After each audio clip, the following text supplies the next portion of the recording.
Okay. Les zones activées par Karen se situent là, au centre du cerveau, dans ce qu'on appelle le cerveau émotionnel. Un cerveau archaïque que nous partageons avec les mammifères et certains reptiles. Entre ces neurones naissent l'amour, la joie, mais aussi la peur ou la tristesse. Bref, le royaume des émotions et de l'inconscient. A normal brain would look actually fairly like this. Similar? Fairly similar in that these areas. Le cerveau émotionnel de Karen a été particulièrement sollicité pendant l'expérience, car les photos qu'on lui a montrées ont éveillé en elle du stress. Or, le stress, c'est le talon d'Achille des personnes dépressives, la porte d'entrée où s'engouffre la dépression. Le stress est géré dans le cerveau émotionnel par l'amygdale. C'est elle, le centre de la peur. L'amygdale interprète le stress comme le signe qu'un danger extérieur nous menace. Elle réagit immédiatement en sécrétant des hormones du stress, cortisol et noradrénaline, qui vont accélérer le rythme cardiaque. Objectif, préparer le corps au combat ou à la fuite. Pendant ce temps, il se passe quelque chose dans le néocortex, et surtout ici, dans le cortex préfrontal. C'est dans cette région que s'élabore la pensée, l'abstraction, le langage, bref, le royaume de la raison et du conscient.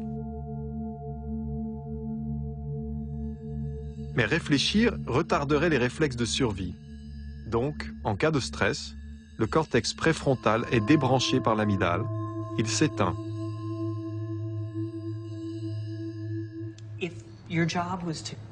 Imaginez que votre métier, c'est de compter les papillons et que vous êtes dans un bois. Et un ours arrive. Donc vous n'arrivez plus à compter correctement les papillons, vous prenez plutôt la fuite. Ça, grâce à votre amygdale qui a pris le pouvoir. Elle a éteint toutes les zones qui ne sont pas importantes pour votre survie.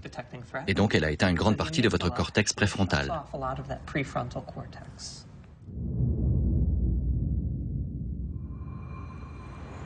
Le problème, c'est que chez les personnes dépressives, l'amygdale est persuadée que le danger est permanent.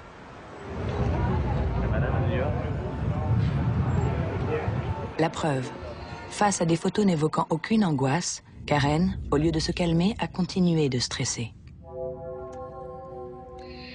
Connectée partout dans le cerveau, son amygdale ici est anormalement active. Elle maintient un stress chronique. Et la dépression, c'est justement ce stress chronique sur lequel le cerveau a perdu tout contrôle.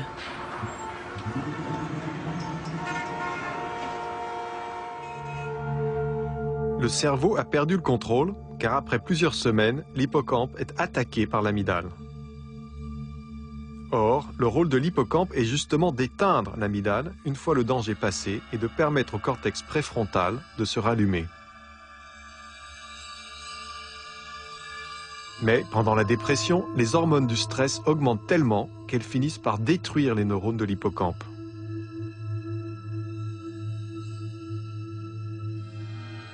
Affaibli, il ne peut plus remplir sa mission. Et le siège du raisonnement reste éteint. Les personnes dépressives sont donc coupées d'une moitié d'elles-mêmes.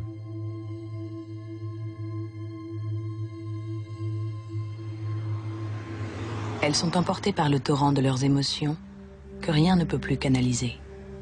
Ni volonté, ni recul, ni raisonnement. Le raisonnement, il est faussé par la dépression.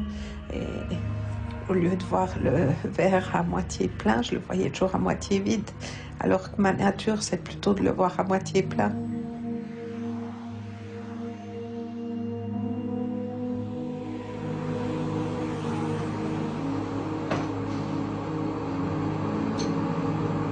J'arrivais pas à raisonner mes émotions, j'arrivais pas à me motiver puis à me dire, ben voyons, Mélissa, lève-toi, fais quelque chose, prends-toi en main. C'est pas un bon conseil à donner non plus à une personne qui est dépressive.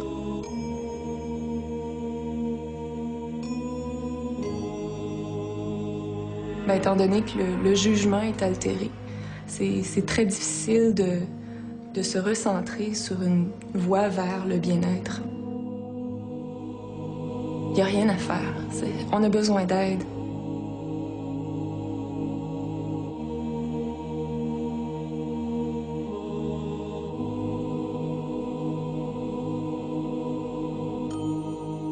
Se confier à un psy soulage.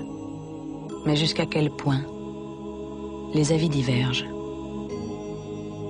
Le problème de traiter la dépression par la psychanalyse, c'est que comme le montrent les études de neurosciences sur des patients déprimés, la région du néocortex responsable du langage est très sous-activée dans la dépression. Il est donc très difficile d'avoir accès au cerveau en passant par le langage chez les patients déprimés.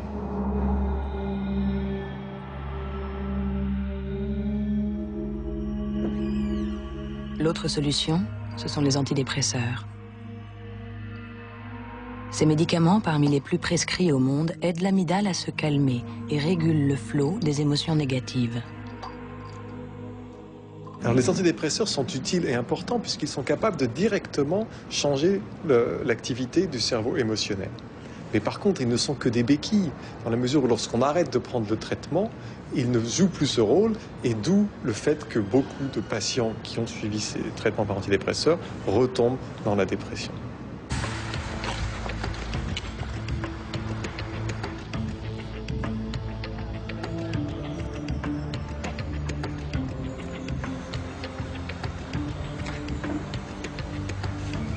Certains psychiatres proposent donc des solutions différentes pour aider les personnes dépressives.